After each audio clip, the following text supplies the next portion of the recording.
Hola chicos, en este caso después de haber aprendido el sistema de coordenadas vamos con las operaciones con vectores. Tal cual como pasa en muchas áreas de la matemática, en la física también podemos hacer operaciones con vectores. En este caso pueden ser suma, resta, multiplicación o división. ¿Ok chicos? Pero como sabemos que las magnitudes vectoriales tienen módulo, dirección y sentido, debemos establecer algunas particularidades, ¿ok? Para que podamos resolver estas operaciones. Vamos a comenzar con lo que es suma o adición, ¿ok?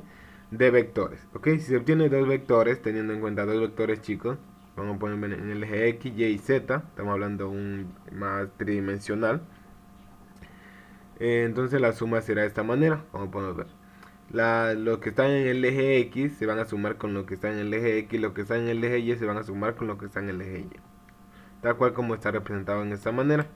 Si ven chicos, ponemos primero los dos vectores a más b, tal cual es igual a que ax por bx, ok, más bx, ok. Deben estar en el mismo eje, ok. En este caso en el eje de la x, en el eje de la y, en el eje de la z, y se hace la suma correspondientemente como se suma normalmente, ok. Podemos ver que dice la propiedad característica de esta operación son la conmutativa, ok. El orden en que se suman los vectores no alteran el resultado, ok. Entonces tenemos la asociativa, los vectores pueden asociar de cualquier manera, ok chicos, eso tienen que saber. Entonces como pueden ver, el orden no altera, ok. Hablamos de que por ejemplo tú sumas a más bx, puedes poner a más bx al último o al final. Obviamente no puedes sumar ax más ay, eso no puedes hacerlo. Es como si sumaras mangos con peras, no puedes hacer eso, ¿ya? Son diferentes productos.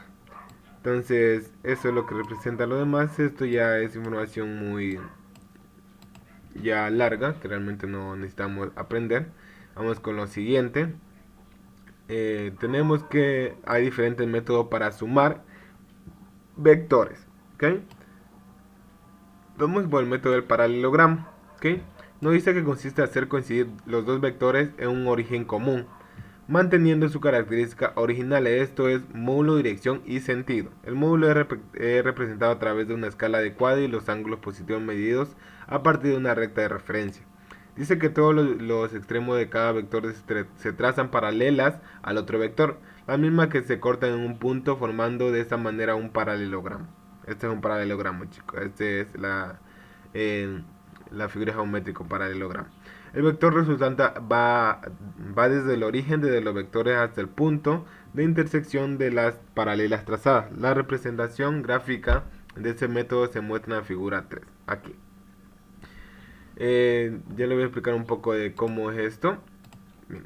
Pues, por ejemplo, tenemos un plano cartesiano y nos dan un punto aquí y un punto acá y trazamos un vector, ¿ya? Este es un vector. Nos dan, por ejemplo, otro punto y ya hemos trazado ya dos vectores.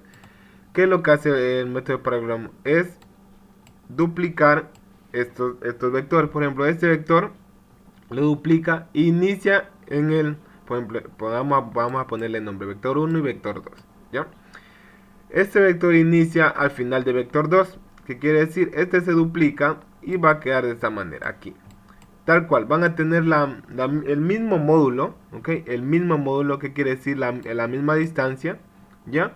Obviamente van a tener diferentes puntos, van a tener la misma dirección y el mismo sentido, ¿ya? Eso es lo que nos representan en el paralelogramo. Y lo mismo va a pasar con este vector. Este va a ser, vamos a ponerle 1 con esta rayita, ¿ok? Vamos a poner que este vector también se va a duplicar y va a duplicarse aquí. Va a ser de esta manera, va a tener el mismo módulo, dirección y sentido, ¿ok? Le borramos. Entonces ya tenemos tal cual lo que es el paralelogramo. ¿Y qué es lo que nos pide? Que el vector resultante va a ser el que va a estar en el origen de los dos vectores originales hasta el final donde se intersecan los dos paralelas, ¿ok? Este va a ser el vector resultante, ¿ok? Este es el método del paralelogramo y de esa manera vamos a calcular cada uno de sus componentes, ¿ya? Pero en este caso solamente vamos a estudiar qué es o cómo se representan y cómo están representados, ¿ya? En este caso, continuemos y vamos a hay que tener claro que este va a ser la suma de los dos vectores, ¿ok? Y se van a sumar respecto a lo que es matemáticamente, ¿no? No aquí, sino en lo que aprendimos anteriormente, suma y adición de vectores. Va a ser la suma, ¿ok? Aquí este va a ser igual a que al vector 1 más al vector 2, ¿ok? La suma de estos dos vectores, ¿ok? Del módulo de estos dos vectores debe dar igual al módulo del vector resultante. Si no te da, es porque realmente has hecho algo mal, ¿ya? Entonces, pero eso ya lo vamos a ver en algunos ejercicios para que tengan más claro. En este caso vamos a lo siguiente, que es método del polígono, ¿ok? Este es lo mismo, suma de vectores, pero es por otro método. En este caso es el método del polígono. Dice que este método consiste en colocar un vector a continuación del otro, manteniendo cada uno de ellos sus características originales. El vector resultante surgirá de unir el origen del primer vector con el término del segundo. La representación gráfica de este método se muestra en la siguiente figura, ¿okay? Este vector, como se los hago entender. A ver, para que no se pierdan, realmente para que me entiendan, realmente no vamos a trabajar mucho así con números todavía, ¿no? Quiero que me entiendan esta parte. A, B y C. Aquí hay tres vectores. Por ejemplo, hay un vector que se graficó y se puso de esta manera. ¿Cómo se hacen para que el otro vector sea a continuación del otro? Me enseñaron un truco a mí en la universidad, ¿ok? Que se hace un pequeño plano cartesiano al final del primer vector y se calcula, ¿ok?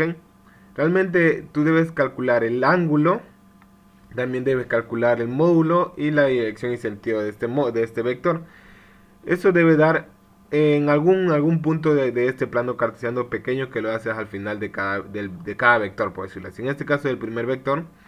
Y te debe dar un vector. En este caso, por ejemplo, el vector va a salir de esta manera, ¿ya? Y hacemos lo mismo con el siguiente vector. Hacemos un pequeño plano cartesiano al final de este vector y se grafica, ¿no? Y se calcula todo lo que es referente a ese módulo, o sea, las coordenadas, los módulos y todo lo demás. Obviamente eso lo vamos a hacer despuesito. Y por ejemplo, este vector va a salir de esta manera. Listo, tenemos los vectores. Entonces, ¿qué hacemos? Agarramos el punto del primer vector y unimos con el último punto del último vector, ¿ok? En este caso, de esta manera. Esto no va a ser un paralelogramo, este es un polígono. ¿Qué quiere decir? Una figura con muchos lados. Eso es un polígono, ¿ok, chicos? Entonces, como pueden ver, aquí se formaría otro vector. Y este vector sería la suma de este vector y de este vector, los tres vectores, ¿ok? Ese sería el vector resultante. Y así funciona el método del polígono, ¿ok, chicos? Pero ya con los ejercicios vamos a entenderlo de mejor manera. Pero es básicamente esto es la premisa de lo que vamos a hacer en el método del polígono. Entonces con eso terminaríamos lo que es esta teoría de lo que es el método del paralelogramo y el método del polígono, ¿ok, chicos? Luego vamos a ver lo que es resta o diferencia de vectores y luego vamos con los ejercicios. ¿Ok? Con esto terminaríamos esta explicación, ¿ya?